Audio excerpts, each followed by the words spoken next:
ഒരു മുൻപിൽ പുത്തൻ പ്രൊമോയിലേക്ക് സ്വാഗതം. ഈ പ്രൊമോ ഇഷ്ടപ്പെടുവാണെങ്കിൽ സബ്സ്ക്രൈബ് ചെയ്യണേ, അതുപോലെ തന്നെ സപ്പോർട്ട് ചെയ്യണേ. അങ്ങനെ നമ്മുടെ കൃഷ്ണമോൾ സ്കൂളിലേക്ക് പോകാതിരിക്കുകയാണ്. ഇന്ന് പോകാതിരിക്കുകയാണെങ്കിൽ നല്ലൊരു അടി കാണാമായിരുന്നു. അത് മൊബൈലിൽ ഷൂട്ട് ചെയ്ത് വെച്ചിരുന്നാൽ മതി, വൈകിട്ട് വരുമ്പോൾ ഞാൻ കാണാം, ഫോണുണ്ടല്ലോ കയ്യിൽ എന്ന് കൃഷ്ണമോൾ തിരിച്ചു ചോദിക്കുകയാണ്. പിന്നെ കാണിക്കുന്ന വൈജ കൃഷ്ണയോട് സംസാരിക്കാനും, നീ അച്ഛൻ്റെ മോള് തന്നെ, അമ്മയുടെ മോള് ഇവിടെ ഉണ്ടല്ലോ എന്ന് കൃഷ്ണ മറുപടി കൊടുക്കുകയാണ്.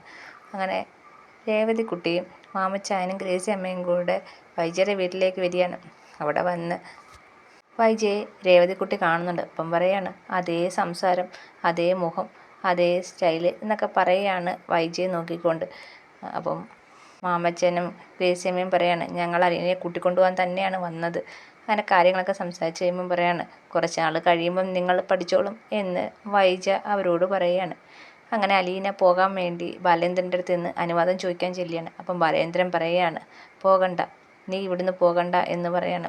നീ ഇവിടുന്ന് പോയി കഴിഞ്ഞാൽ അവർക്ക് മാമച്ചൻ്റെ വീട് കണ്ടുപിടിക്കാൻ പറ്റും, അപ്പം അവിടെ വന്ന് നിന്നെ ഭീഷണിപ്പെടുത്താലോ എന്ന് പറയാണ്. അപ്പം ഇങ്ങനെ ആലോചിച്ചുകൊണ്ട് നിൽക്കുന്ന അലീനയെ കാണിച്ചുകൊണ്ടാണ് ഇന്നത്തെ പ്രൊമോ തീരുന്നത്. എല്ലാവർക്കും ഇഷ്ടപ്പെട്ടെങ്കിൽ സബ്സ്ക്രൈബ് ചെയ്യണേ, സപ്പോർട്ട് ചെയ്യണേ.